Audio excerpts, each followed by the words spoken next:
कहते हैं गुरु कुम्हार शिष कुंभ है, ये गड़गड़ काटे खूट, अंदर हाथ सहारा दे के ऊपर मारे चोट। जैसे कच्चा घड़ा कुम्हार का होता है, कहते परमात्मा ऐसे कुम्हार की तरह है और तुम कच्चे मिट्टी के घड़े हो।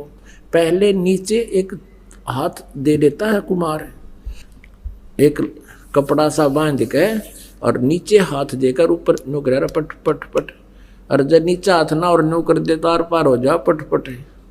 तो परमात्मा कहते हैं अगर मैं पहले तुम्हारे हाथ हटा लेता हूँ नीचे और फिर तुम्हें थोड़ा बहुत कष्ट पीड़ा इसलिए देता हूँ कि तुम्हारा यू बाकापन ठीक हो जा, तुम्हारे अंदर से दोष दूर हो जाए।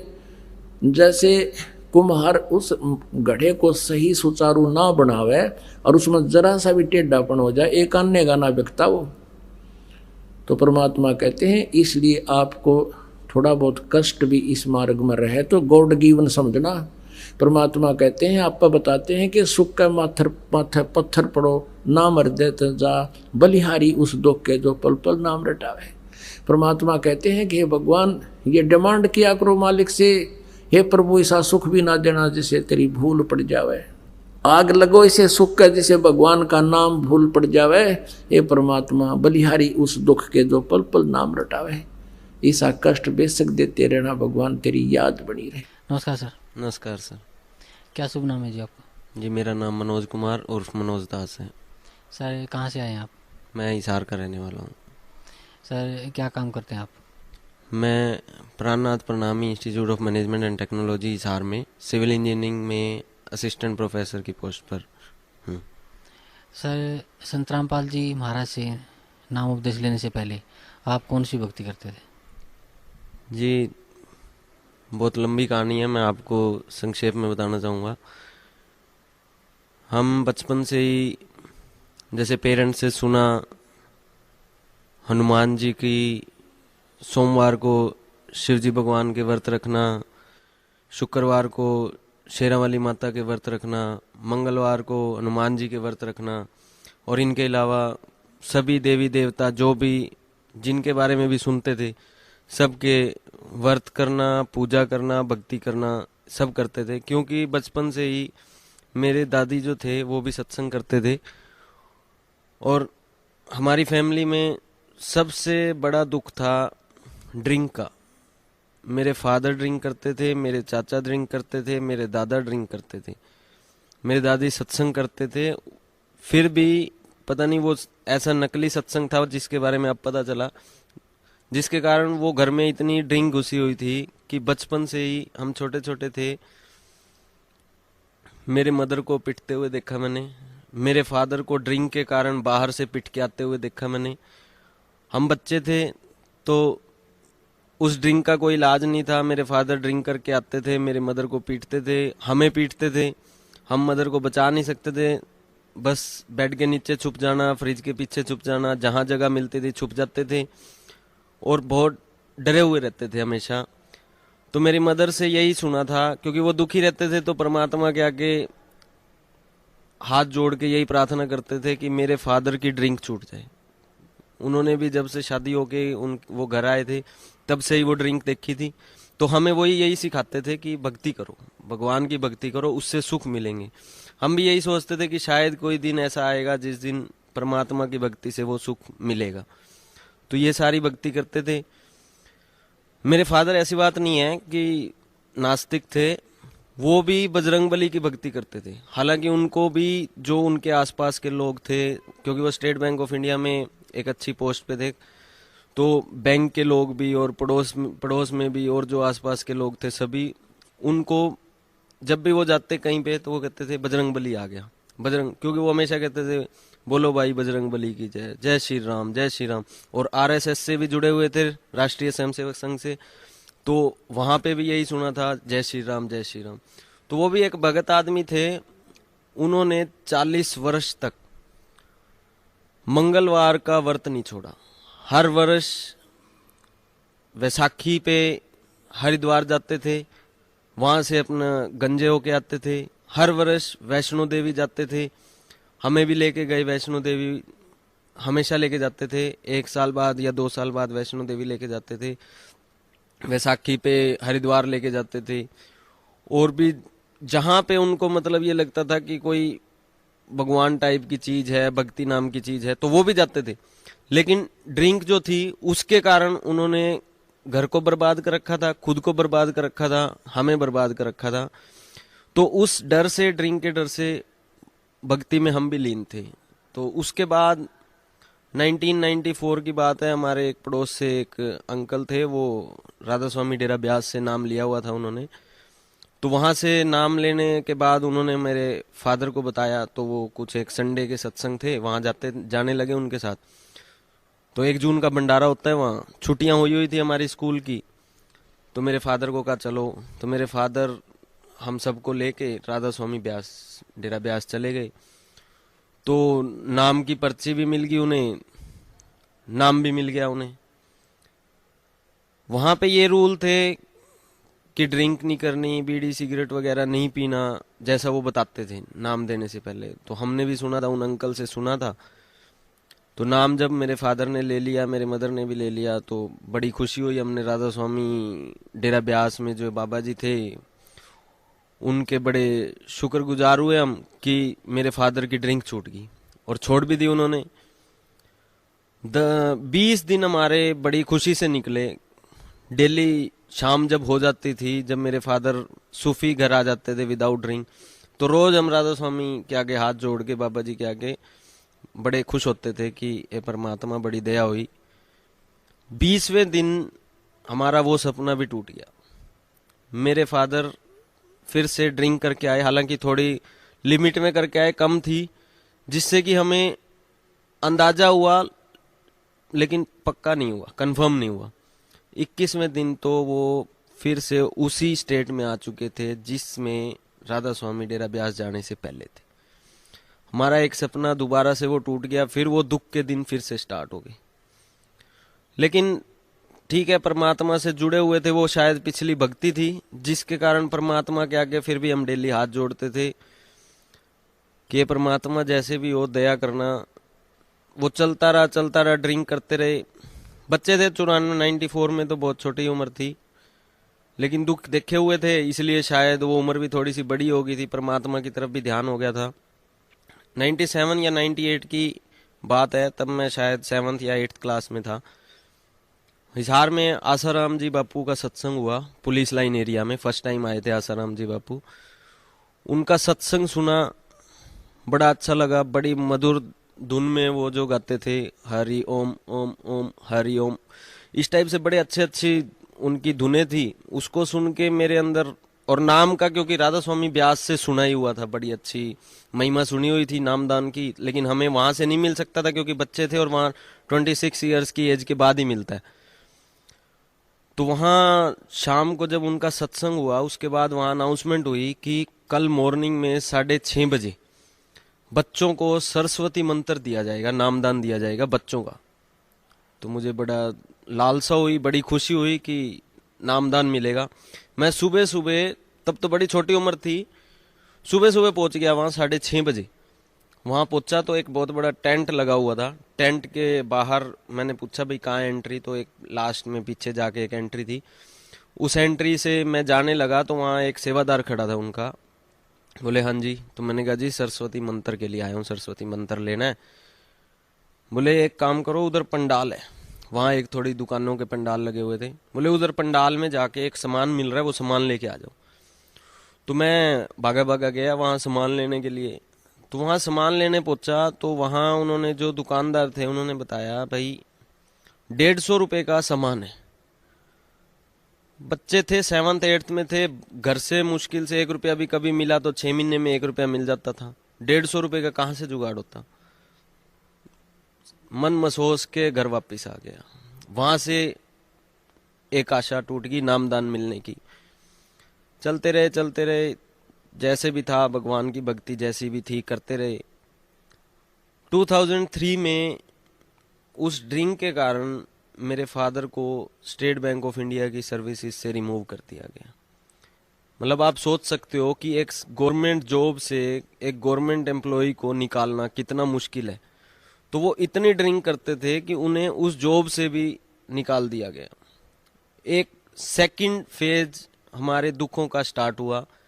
घर में मैं बीटेक में एडमिशन ले चुका था, घर में खाने के लाले हो गए, ऐसा हो गया कि शायद बीटेक भी छोड़नी पड़े। लेकिन मेरे फादर ने ड्रिंक नहीं छोड़ी।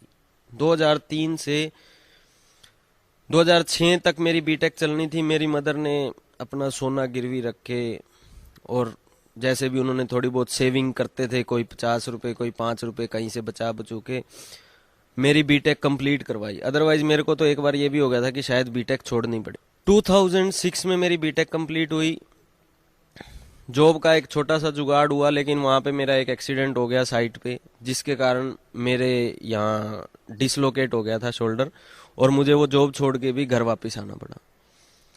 तो वो दुख का थर्ड फेज था। लेकिन मेरे फादर की ड्रिंक की इतनी लत थी, गंदी लत थी, कि वो जॉब छोड़ने के बाद, उनकी जॉब से निकालने के बाद भी उन्होंने 2003 से 2007 तक ड्रिंक नहीं छोड़ी।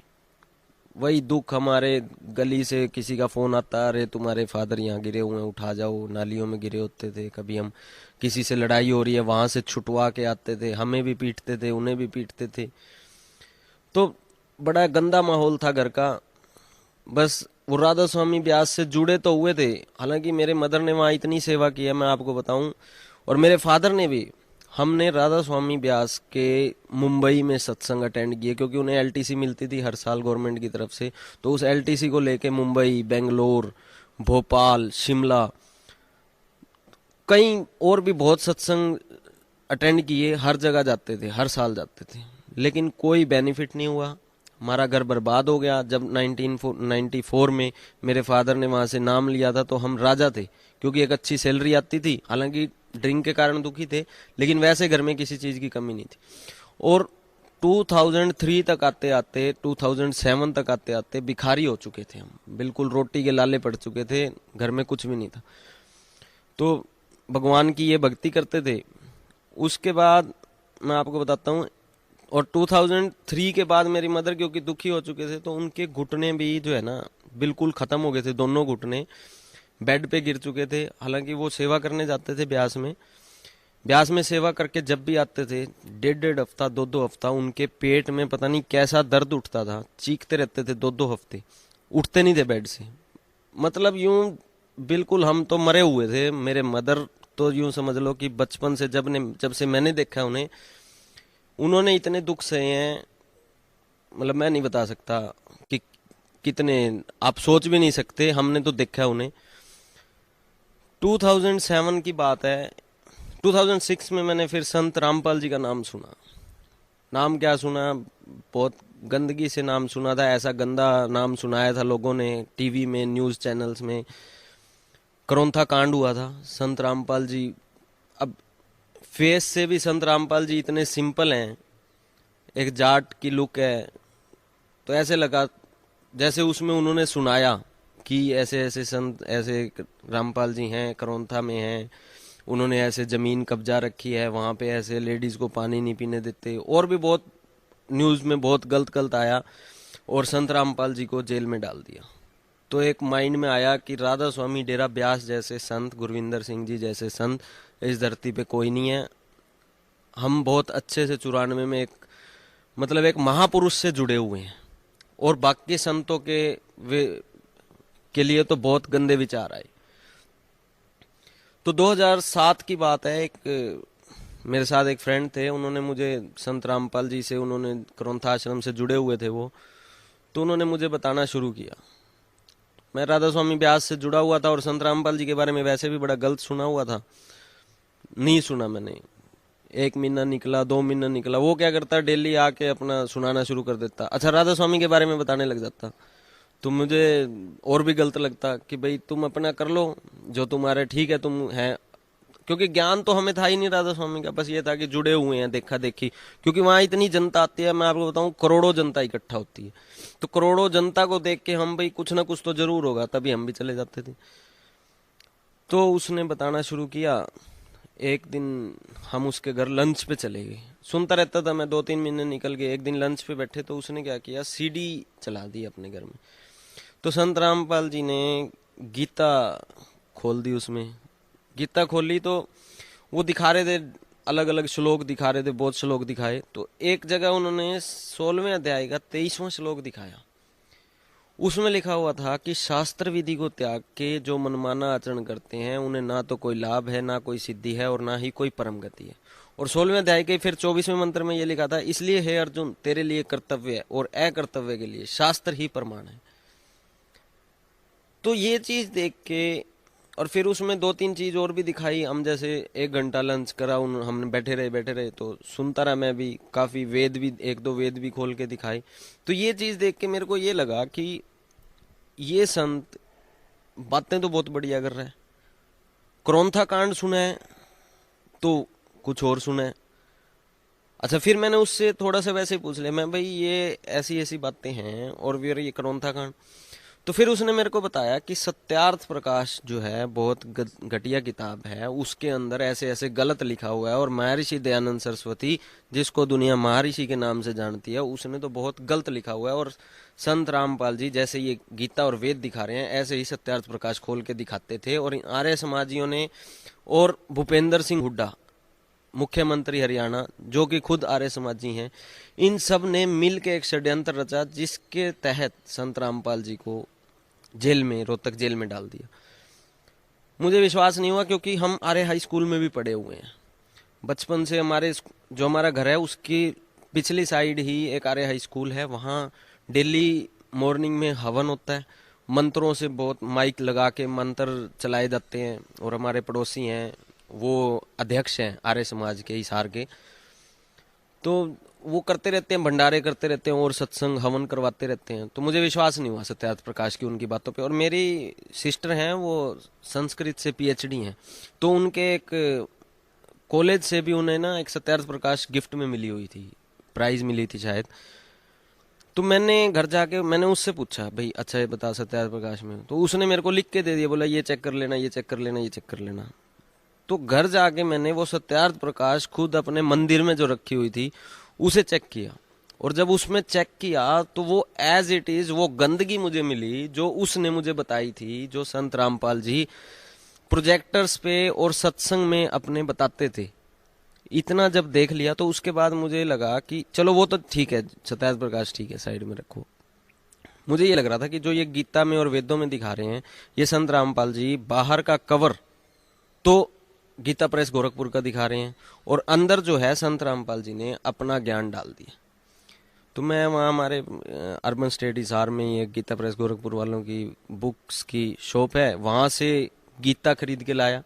आर्य समाज मंदिर है हिसार में, वहाँ से 4 वेद खरीदे मैंने, वेद और गीता संत रामपाल जी के CD से।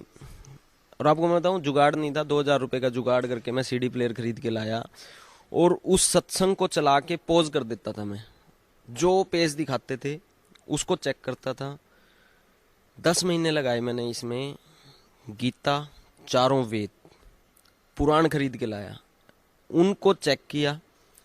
अच्छा, गुरु ग्रंथ साहब को मेरे मदर पढ़ते थे, गुरुद्वारा था हमारे पड़ोस में, तो वहाँ गुरुद्वारे में डेली जाके गुरु ग्रंथ साहब पढ़ते थे। तो कबीर साहब, वो नानक जी की वाणी उसमें सुनी थी मैंने संत रामपाल जी से, कि ऐसे ऐसे 24 नंबर पेज पे लिखा हुआ है, फाई सूरत मुलुक की वेश ठगवाड़ा ठगी देश, खड़ा से आना बोता बार, ये धानक रूप रहा करता। और उसके अलावा भी उसी पेज पे कम से कम 6-7 बार धानक रूप रहा करता और धानक रूप रहा करता। तो मैंने मेरे मदर को कहा, भाई एक बार चेक करके आना आप। तो मेरे मदर चेक करके आए, बोले हाँ भाई धानक रूप रहा करता, बिल्कुल लिखा हुआ, और ये वाणी एज इट इज लिखी हुई है। फिर 721 नंबर पेज के बारे में बताया कि हक्का कबीर करीम तू बे ऐप परवदिगार, परमात्मा का नाम एज इट इज लिखा हुआ कबीर। वो भी चेक करवाया, मेरे मदर बोले हाँ बिल्कुल लिखा हुआ। जब ये टोटल पढ़ लिया मैंने, टोटल देख लिया, उसके बाद फिर ये विश्वास हुआ कि परमात्मा तो कबीर है। अच्छा, एक चीज और थी कि राधा स्वामी सत्संग में हमेशा कबीर साहब की वाणी, दादू जी की वाणी, नानक साहब की वाणी, और मलूक दास जी, घीसा दास जी, बुल्ले शाह, ये सब की वाणी सत्संग से यूज करते थे। तो फिर ये पता चला कि इन सब की वाणी में संत रामपाल जी के सत्संग से सुना कि सब कह रहे हैं कबीर जी भगवान है, परमात्मा तो कबीर है, परमात्मा कबीर है। हर सत्संग में हर संत जिसको परमात्मा मिले, सभी ये कह रहे हैं कि परमात्मा तो कबीर है। तो फिर पता चला कि राधा स्वामी तो एक अज्ञान का भंडार था। उन्होंने कबीर साहब की सिर्फ 10 या 20 वाणियां उठा ली, उसी को एक सत्संग में उठा लेते हैं और उनका भंडार कर देते हैं, सिर्फ जनता को बता देते हैं, और करोड़ों जनता उन्होंने बेकार रखी। तो ये मेरा भक्ति मार्ग था। सर, जो भक्ति आप करते थे या आपके पेरेंट्स करते थे या आपकी दादाजी दादी जी करते थे, उस भक्ति का आप बता रहे हैं कि आपको कोई लाभ नहीं मिला, तो सर आप संत रामपाल जी महाराज के शरण में कैसे आए?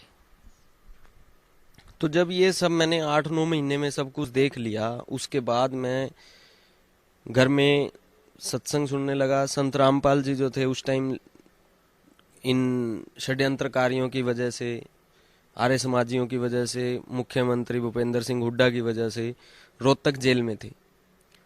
तो मैं रोता था। परमात्मा से एक ही इच्छा थी। परमात्मा ये कहते थे, क्या मांगू कुछ स्थिर न रहाई, देखत नैन चला जग जाई, 1 लाख पूत 1.25 लाख नाती, उस रावण के दीवाना माती। तो सर्व सोने की लंका होती, रावण से रणधीरम, और एक पलक में राज विराजा, यम के पड़े जंजीरम। जब इतनी बातें सुनी तो परमात्मा से सिर्फ एक ही इच्छा होती थी, हे बंदी छोड़ परमात्मा सतगुरु रामपाल जी, इस दास को बस वो सतलोक का रास्ता दे देना। सतलोक के अलावा कुछ नहीं चाहिए। परमात्मा जितने भी दुख हैं, चाहे हाथ कट जाए, पैर कट जाए। जब परमात्मा से उन भक्तों के बारे में सुना जिन्होंने भक्ति की और परमात्मा के लिए दुख सहे और उसके बाद परमात्मा मिले, तो परमात्मा से एक इच्छा होती थी, ये बंदी छोड़ बस सतलोक का रास्ता दे देना, चाहे पैर कट जाएं, हाथ कट जाएं, लंगड़े पड़े रहें, परमात्मा बस सतलोक ले चलना, कुछ नहीं चाहिए इस धरती पे। लेकिन परमात्मा की एक और वाणी आती थी, सत्संग में आता था, गुरुजी सत्संग में बताते थे कि आज वो टाइम है, वो संत इस धरती पे है, वो ज्ञान इस धरती पे है और वो नाम इस धरती पे है जिसके लिए सभी साधु सभी संत भटकते रहे, लेकिन परमात्मा नहीं मिला। तो मुझे ये दुख होता था कि ये परमात्मा ज्ञान भी पता चल गया, पूर्ण संत के बारे में भी पता चल गया, लेकिन वो नाम नहीं मिल सकता। क्योंकि जब भक्तों से मिलता था, जब औरों से मिलता था, तो वो सब और दुनिया सब ये कहते थे कि भूपेंद्र सिंह हुड्डा की जब तक सरकार है तब तक संत रामपाल जी को वो बाहर नहीं आने देगा। तो ये होता था कि ये परमात्मा, आप परमात्मा हो और भूपेंद्र सिंह हुड्डा क्या चीज है, सरकार क्या चीज है, तो आप बाहर आ सकते हो परमात्मा, मुझे नाम दो, आपका बच्चा बस आपके चरण चाहिए और कुछ नहीं चाहिए। रोता था, डेली जाता था बाइक पे कहीं इधर उधर, कभी भी कहीं पे भी जाता था, परमात्मा का सत्संग दिमाग में घूमता रहता था। सिर्फ एक ही ललक थी, परमात्मा नामदान मिले, नामदान मिले, नामदान मिले, रोता रहता था। एक दिन रात को मैं आपको बताता हूँ, तब तक गुरुजी आए भी नहीं थे, रोहतक जेल में ही थे। मेरे घर, मेरे रूम में, मेरा अलग रूम बना लिया था मैंने, क्योंकि मैं सिर्फ सत्संग ही सुनता रहता था, टीवी वगैरह सब देखना छोड़ दिया था। मेरे घर वाले भी हालांकि ये कहने लग गए थे कि तू पागल हो जाएगा। मैंने कहा था कि परमात्मा मिल जाए मैं तो पागल भी हो जाऊंगा, कोई दिक्कत नहीं है। तो वहाँ मेरे रूम में आए, मुझे गुरुजी मिले। वहाँ गुरुजी आए, मेरे से 5 मिनट बात की। मैंने गुरुजी से कहा, मैं गुरुजी ऐसे ऐसे, आप कब आओगे, कैसे मिलोगे? तो परमात्मा ने मुझे आश्वासन दिया, बेटा जल्दी आऊँगा और तुझे नामदान दूंगा बहुत जल्दी, और तू चिंता मत कर, तेरे साथ रहूंगा और ऐसे ऐसे सुख दूंगा तू सोच नहीं सकता। उस दिन मुझे विश्वास हो गया कि, क्योंकि उसमें सत्संग में मैंने ये भी सुना था कि संत वचन पलटे नहीं, पलट जावे ब्रह्मांड। तो ये विश्वास हो गया कि बहुत जल्दी ही गुरुजी मिलेंगे। तो 30 अप्रैल 2008 को संत रामपाल जी से मैंने नाम लिया। संत रामपाल जी उस दिन रोहतक जेल से दौलतपुर रोड पे बरवाला आश्रम में आए थे, और मुझे जैसे भी पता चला, मेरे एक दोस्त ने, हालांकि किसी को बताना नहीं था, जिन्होंने नामदान नहीं लिया हुआ था, मुझे पता चला। तो मैंने हिसार से, मैं आपको बताता हूँ, उस दिन वो 1 घंटे का रास्ता जो था मेरा पूरा नहीं हो रहा था। जितनी स्पीड हो सकी मैंने बाइक भगाई और आके संत रामपाल जी से उसी रात को, जिस दिन संत रामपाल जी आश्रम में आए थे, नामदान लिया। और गुरु जी की बहुत दया हुई, नामदान भी मिला, और उसके बाद तो सुख ही सुख हैं। आज 6 साल हो गए मेरे को, 5 साल हो गए नामदान लिए हुए, सुख ही सुख हैं। इतने सुख हैं कि कैमरामैन कैमरा पकड़े पकड़े थक जाएंगे, आप ये माइक पकड़े पकड़े थक जाओगे। वो सुखों को मैं नहीं गिनवा सकता। डेली ऐसे सुख हो रहे हैं, क्या बताऊं मैं आपको। फिर भी सर हमारे दर्शकों की ये अभिलाषा होती है, जिज्ञासा भी रहती है कि संत रामपाल जी महाराज से नाम उपदेश लेने वाले भक्तों को बहुत से लाभ होते हैं। तो हम भी चाहेंगे कि हमारे दर्शकों को इस बात की जानकारी दें आप कि संत रामपाल जी महाराज से नाम उपदेश लेने के बाद आपको क्या क्या लाभ हुए। सबसे पहला सुख तो जो मैं आपको बताता हूँ, बचपन से जो हमने देखा था मेरे फादर को ड्रिंक करते हुए, मैंने परमात्मा से कभी नहीं मांगा कि मेरे को कोई सुख चाहिए। लेकिन गुरुजी कहते हैं, बेटा सत्संग में कहते हैं कि ये असली बाप है, असली पिता है। और पिता को ये पता होता है कि बच्चा कब भूखा है, कब इसको ठंड लगनी है, इसको रजाई चाहिए, कब इसको ठंड लगेगी स्वेटर चाहिए, कब इसने दूध पीना है। तो इस परमात्मा को वो पता है कि हम बच्चों को कब क्या चाहिए। मैंने घर में सीडी चलाई थी, सत्संग चलाया था। मेरे फादर, वो दिन है, आज का दिन है, आज 5 साल हो चुके, 6 साल ड्रिंक छोड़ दी। सबसे पहला सुख था। दूसरा सुख था, मेरे मदर के घुटने खराब हो चुके थे, दोनों घुटने। हम उनको नैनीताल से दवाई, पता नहीं कहाँ कहाँ से दवाई दिलवाई थी। क्यों घुटने खराब हुए? 2.5 घंटे 3 घंटे मेरे मदर सुमरन करते थे। राधा स्वामी व्यास से बताया जाता है कि ऐसे ऐसे 2.5 घंटे आपने सुमरन करना है। तो वो रात को 3 बजे उठ जाते थे, सुबह 6 बजे तक, 7 बजे तक वो ओढ़ के और सुमरन करते रहते थे, चौकड़ी मार के, जिसके कारण उनके दोनों घुटने जाम हो गए। उन घुटनों के जाम होने से हम इतने परेशान थे, वो बेड पे पड़े रहते थे। उनको हम पता नहीं कहाँ कहाँ लेके गए, दो उठा के लेके जाते थे। आज मैं आपको बताता हूँ, मेरे मदर ने हालांकि शुरू में नाम नहीं लिया था, जब तक नाम नहीं लिया था तब तक वो फिर दुखी रहे। मेरे फादर की ड्रिंक छूट गई थी, सबसे बड़ा सुख हो चुका था। लेकिन क्योंकि वो नहीं जुड़े थे इसलिए उनके घुटने दर्द रहते थे। और मेरे मदर तो ये कहते थे कि एक गुरु बना लिया, दूसरा गुरु नहीं बनाना। ज्ञान भी सुन चुके थे, ज्ञान समझ भी आ गया था कि राधा स्वामी डेरा ब्यास वालों के पास कोई ज्ञान नहीं है, परमात्मा नहीं है। लेकिन क्योंकि वहां सत्संग ब्यास में ये बताया जाता है कि अपना गुरु नहीं बदलना, पति तो एक बार किया जाता है, वो इसलिए कि उनकी जो संगत है वो वहीं जुड़ी रहे, उनको छोड़ के ना जाए। तो मेरे मदर ने वहां से जुड़े रहे, मेरी उनके साथ बहस होती रही। कम से कम 9-10 महीने मेरी बहस चली उनके साथ। लेकिन परमात्मा की दया हुई, संत रामपाल जी की दया हुई, 10 या 11 महीने बाद उन्होंने संत रामपाल जी से नाम उपदेश ले लिया। और इस बात पे लिया था कि आपकी जो इच्छा हो, मैंने उन्हें गारंटी दिलाई थी। आपके जितने दुख दर्द हैं, एक दुख तो देख चुके थे, मेरे फादर की ड्रिंक छूट चुकी थी, तो मैंने ये गारंटी दी थी कि सिस्टर की मैरिज नहीं हो रही थी, क्योंकि ड्रिंक करते थे फादर, तो बदनाम थे, तो इसलिए सिस्टर की मैरिज भी नहीं हो रही थी। छोटा ब्रदर था, अच्छा सुडोल शरीर था, उसकी हेल्दी बॉडी थी, जिसके कारण वो भी जाट कॉलेज में बदमाशियां करता था। उसके पास कोई नौकरी का साधन नहीं था। परमात्मा ने मेरे पे तो दया करती थी, नौकरी भी हो चुकी थी मेरी।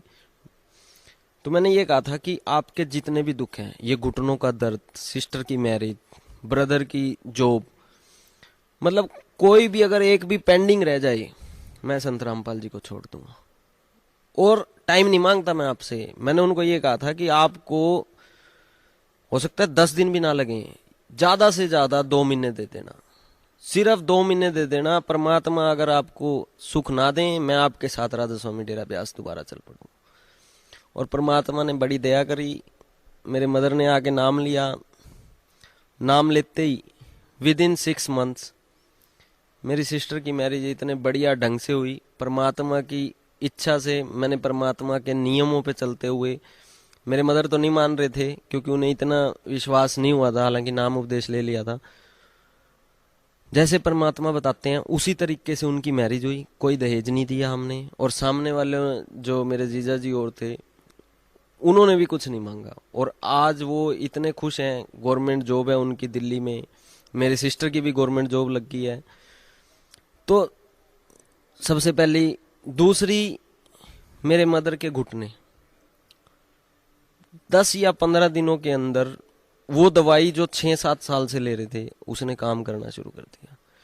मेरे मदर को हम भाई उठा के लेके आते थे यहाँ पे पकड़ के दोनों हाथों से। आज मेरे मदर खुद अपने पैरों पे चल के आते हैं, और तभी से जब से नाम लिया 10 या 15 दिनों के बाद से ही खुद अपने पैरों पे।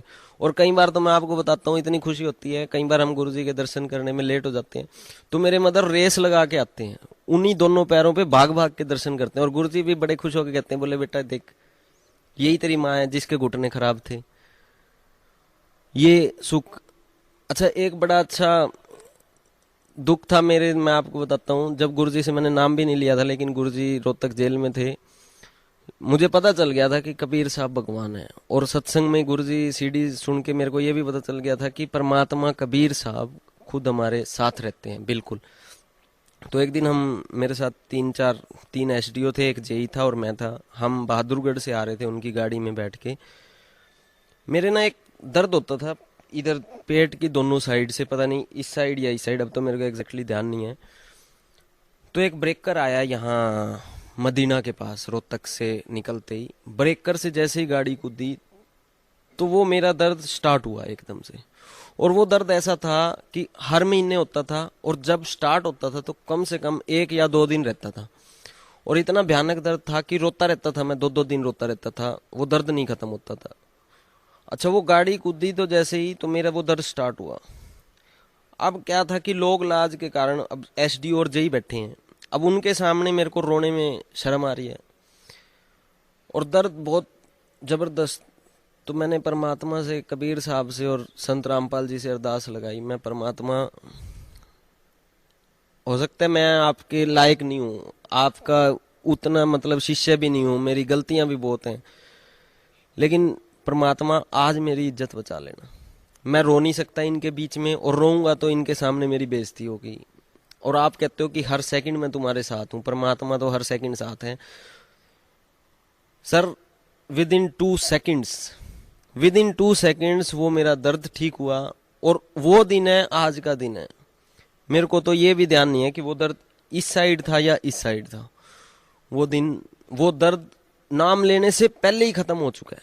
नाम लिए उसके बाद के सुख तो और हैं, नाम लेने से पहले ही वो दर्द, परमात्मा ऐसे हमारे साथ रहता है, हर सेकंड, हर पल सेकंड साथ रहता है। दूसरा, 5वां छठा सुख ये बताता हूँ मैं आपको। एक दिन हमने, अब तो परमात्मा की दया से 5 साल में, जैसा गुरुजी पहले सत्संग में कहते थे जब सत्संग सुनता था, कि 2 साल, 1 या 2 साल आप नाम रख लेना, समाज में ऐसा कर दूंगा, समाज देखेगा। तो वो स्थिति हमारी आ चुकी है। जहाँ खाने के लाले थे, आज अपना खुद का अच्छा प्लाट है, अच्छी 10 लाख रुपए की गाड़ी भी है, प्लाट प्रॉपर्टी खरीद ली, भगवान की दया हुई, सब माया दे दी। परमात्मा कहते हैं कि माया इतनी दे दूंगा आपकी दासी बन के रहेगी। और वो हाल आज हो चुका है 4 साल के अंदर, 5 साल के अंदर। स्टार्टिंग में फर्स्ट प्रॉपर्टी खरीदनी थी, प्लाट खरीदना था, एक 28 लाख रुपए की प्रॉपर्टी थी। तो एक और पार्टनर मिल गया, तो 15 लाख मैंने जोड़ने थे, 13 उसने जोड़ने थे। तो जिस दिन प्लॉट खरीदना था उस दिन साई देनी होती है जैसे बयाना, तो 10 लाख रुपए बयाना दे दिया हमने। मेरे पास थे उस टाइम सिर्फ 10 लाख। 2 महीने बाद पूरे देने थे 28, जिसमें से मेरे को 5 और करने थे। तो 10 लाख का बयाना मैंने पकड़ा दिया। 5 लाख का कोई जुगाड़ नहीं था, लेकिन परमात्मा पे विश्वास था कि हो जाएंगे। तो 10 लाख का बयाना दे दिया। तो कर आके इधर उधर से मांगे, दोस्तों से मांगे, जीजा जी से कुछ, इधर से, और सबसे मांग मूंग के इकट्ठे करके लास्ट दिन आ गया, जिस दिन रजिस्ट्री होनी थी और हमने पूरी पेमेंट करनी थी। तो मेरे पास सब मांग मूंग के पेमेंट के 4.5 लाख रुपए और इकट्ठे हो गए। 50,000 की कमी रहेगी। अब परमात्मा से मन ही मन मैंने ये बात कही, परमात्मा 10 लाख रुपए का बयाना है, और अगर मैं पूरी पेमेंट ना कर पाता तो वो 10 लाख रुपए का बयाना खत्म हो जाता है, मेरे पास 1 रुपया भी नहीं रहना था। कि परमात्मा 1 नंबर की कमाई है, आपकी दी हुई है, और 1 नंबर की कमाई परमात्मा ऐसे नहीं जा सकती। 10 लाख रुपए मेरे ऐसे नहीं खत्म हो सकते। परमात्मा ने उसी टाइम इतनी दया करी। हमारा रेडीमेड गारमेंट्स का छोटे ब्रदर का उसका काम करवाया हुआ है। एक भिवानी से दुकानदार आया, परमात्मा ने भेजा था, फर्स्ट टाइम आया था, परमात्मा ही आए थे खुद। बोला भैया जितनी जीन्स है सारी निकाल दो और सारी गिन दो। सारी गिन दी सर, 2 लाख रुपए की। फर्स्ट टाइम होलसेल भी करते थे, 20-30 हजार की हो जाती थी, 40 हजार की हो जाती थी। उसी दिन फर्स्ट टाइम 2 लाख रुपए की होलसेल हुई। 50 हजार रुपए वो निकले और 1.5 लाख रुपए जो मैंने मांगे हुए थे वो भी दे दिए। परमात्मा ने ऐसे दया की, बहुत दया। बस मैंने आपको कहा ना कि ये माइक पकड़े थक जाओगे, कैमरामैन कैमरा पकड़े थक जाएगा, सुबह से शाम हो जाएगी और शाम से पता नहीं कितने महीने बीत जाएं। जितने साल हैं, जितने सेकंड हैं, उतने सेकंड मेरे साथ चमत्कार ही चमत्कार हो रहे हैं। हर सेकंड परमात्मा चमत्कार कर रहे हैं। तो इन चमत्कारों को तो मैं आपको क्या गिनवाऊं। सर, भक्त समाज को जो आज भी जैसे यौन उपासनाएं करते हैं या और किसी पंथ से, किसी महंत से, संत से जुड़े हुए हैं, तो उन भक्तों को आप क्या संदेश देना चाहते हैं? जी, संदेश तो हिंदू समाज को, राधा स्वामी पंथ को, इनसे निकले हुए सभी निरंकारी और सभी पंथों को, सिख समाज को, मुसलमान समाज को और ईसाई समाज को, सबको यही संदेश देना चाहता हूँ। परमात्मा एक है, सबका मालिक एक है, गॉड इज वन, अल्लाह एक है, रब एक है, सभी ये बात बताते हैं। लेकिन वो रब एक है कौन? बचपन से बच्चा पैदा होता है, थोड़े दिनों में जब समझता है तो यही बात कही जाती है, और मरते दम तक हजारों देवी देवताओं की पूजा करते हुए मर जाते हैं। पता नहीं चलता कि वो अल्लाह, वो रब, वो भगवान, वो गॉड एक है कौन सा। तो आज संत रामपाल जी सतलोक आश्रम बरवाला, जिला हिसार, हरियाणा में बैठे हुए प्रोजेक्टर्स के ऊपर विद प्रूफ उन्हीं ग्रंथों से, गीता, 4 वेद, मुसलमानों की कुरान शरीफ, सिखों के गुरु ग्रंथ साहब, 18 पुराण, ईसाइयों की बाइबल, और इसके अलावा जितने भी संत जिन्होंने परमात्मा से साक्षात्कार किया, अपने ग्रंथ लिखे, उन सब ग्रंथों को प्रोजेक्टर पे एज इट इज दिखाते हैं। लोग कहते हैं ये किताब पढ़ता रहता है। जितने भी लोगों, वो किताब नहीं है, वो वही ग्रंथ हैं जिनको पढ़ पढ़ के हमारे पूर्वजों ने, हमारे गुरुओं ने, हमारे पंडितों ने ब्रह्मा विष्णु शिव जी को भगवान बना दिया। पढ़ा नहीं उन्होंने, समझा नहीं उन्होंने, बस ऐसे ही हम अनपढ़ थे, हमारे पूर्वज अनपढ़ थे, तो उनको बता दिया भाई ब्रह्मा, श्रीमद् देवी भागवत में ब्रह्मा विष्णु शिव जी भगवान है, कुरान शरीफ में अल्लाह निराकार है, श्री गुरु ग्रंथ साहब में नानक जी के बारे में बता दिया कि वो सतनाम वाहिगुरु करते रहो। ईसाइयों ने बता दिया God is one but he is formless. तो ये सब बता दिया। आज संत रामपाल जी उन्हीं ग्रंथों से विद एडिटर, विद प्रकाशक, सब प्रूफ दे रहे हैं कि वो परमात्मा कबीर जी हैं, वो सहशरीर हैं, he is in form. Quran Sharif में साफ साफ उसका नाम लिखा हुआ है, कबीर देव हैं, अल्लाहु अकबीर। सूरत फुरकान 25 आयत 52 से 59 में साफ लिखा हुआ है कि वो इबादतन कबीरन, कबीर जी की पूजा करो।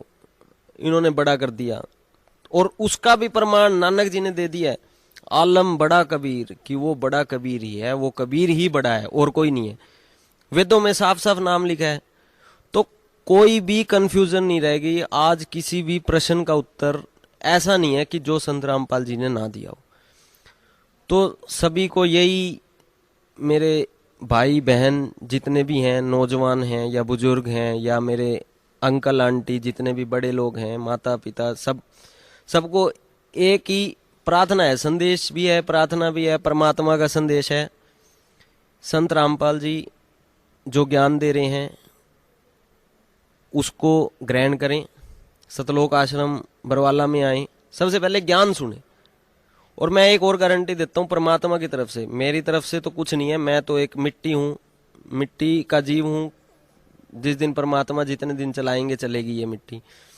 लेकिन परमात्मा की तरफ से, संत रामपाल जी की तरफ से इतनी गारंटी देता हूँ, कोई भी लाइलाज बीमारी हो, सब संत मना कर चुके हों।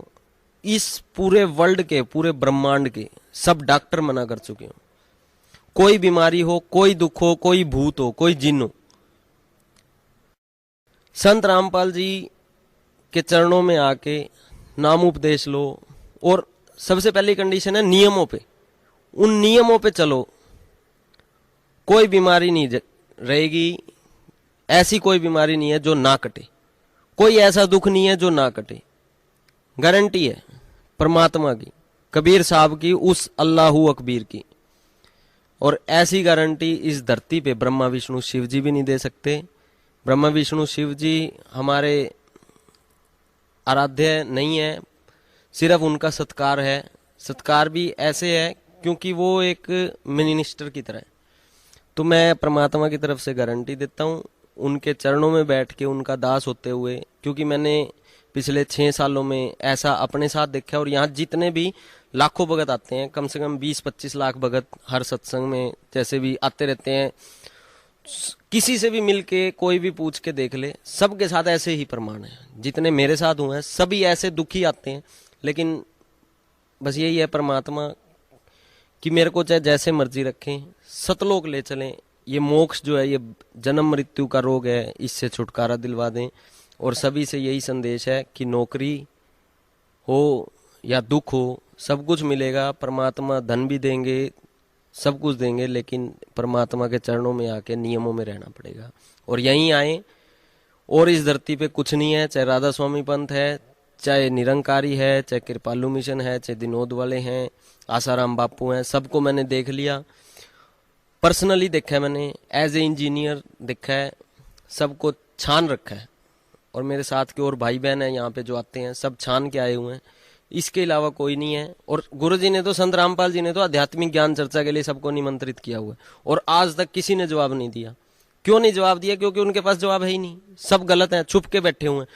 और इतनी भी गारंटी है, थोड़े दिन के अंदर ये छुप जाएंगे, निर्मल बाबा की तरह ये छोड़ के चले जाएंगे देश को, कोई नहीं दिखेगा यहाँ। चाहे ये सच्चा सौदा वाला है, चाहे राधा स्वामी। गुरविंदर सिंह जी तो अब अपना वो पंथ भी चेंज करने लग गई। और गुरविंदर सिंह जी की तो मैं आपको बताऊं, राधा स्वामी पंथ के गुरविंदर सिंह जी ने कब्जा कर रखा है मोहाली में। अभी जमीन का थोड़े दिन पहले ही आया था, मोहाली में जमीन कब्जा कर रखी थी। संत ऐसे होते हैं, जमीनें कब्जा करते हैं।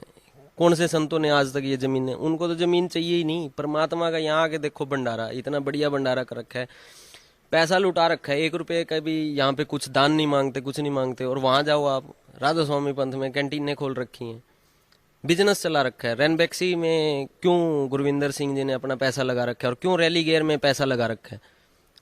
और जिनको अगर मेरी बात पे कोई डाउट हो तो आप इंटरनेट चेक करो, इंटरनेट पे सारी इंफॉर्मेशन है गुरविंदर सिंह जी के लड़कों की, गुरविंदर सिंह ढिल्लो जी की, राधा स्वामी चीफ। सारा पैसा जितना भी दान आता है सारा रैली गेयर और रेनबैक्सी में लगता है। और जितनी ये जमीनें हैं, जितने भी ये राधा स्वामी के जो आपके ये सत्संग सेंटर बने हुए हैं हर जगह, आदि पे तो कब्जे कर रखे हैं सरकारी जमीनों पे। संतों को इन कब्जे की क्या जरूरत है? तो ये कोई संत नहीं है, ये एक बिजनेसमैन है, बदमाश लोग हैं ये। तो मेरी तो इस भोली जनता से, मेरे भाई बहनों से एक ही प्रार्थना है कि इन नकलियों को पहचानो, इन बिजनेसमैनों को पहचानो, इनके बिजनेस को खत्म करके एक परमात्मा को पहचानो, परमात्मा को पकड़ो और सतलोक चलो, सचखंड को चलो, जहां हमारे भाई बहन, हमारे महल खाली पड़े हैं, और उन मकानों में चलो और सुख को प्राप्त करो। इतना ही संदेश है। Thank you sir, thank you so much. Thank you.